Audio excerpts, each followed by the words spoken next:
మంచోడైతే ఆడదానికి ఎందుకు ఇన్ని బాధలు, ఇన్ని కష్టాలు? ఎన్నో దేశాలు దాటి కొయ్యేటికి వచ్చిందంటే ఆడది అర్థం చేసుకోవాలి. మగోడు మంచోడు కాకుండా ఉండాలి, మగోడు వదిలేసన్నా ఉండాలి, లేకపోతే భర్త చనిపోయిన వాళ్ళన్నా ఉండాలి. 100కి చాలామంది భర్త వదిలేసిన వాళ్ళు ఉన్నారు, చనిపోయిన వాళ్ళు ఉన్నారు.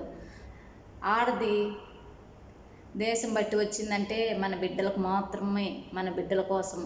నేను పడిన బాధలు నా బిడ్డ పడకూడదు, నేను పడిన కష్టాలు నా బిడ్డ పడకూడదు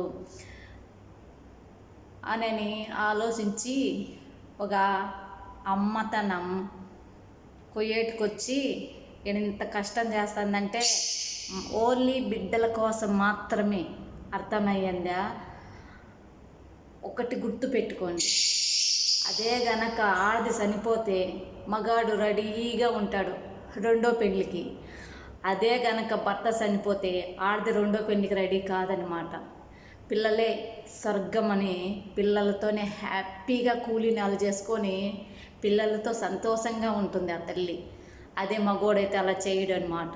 ఎందుకంటే భార్య చనిపోయింది, పిల్లలు దిక్కులేని బిడ్డలు అయిపోతారు అని చెప్పేసి మగోడు రెండో పెళ్ళికి రెడీ అయ్యి అతని సుఖం మాత్రమే చూసుకుంటాడనమాట.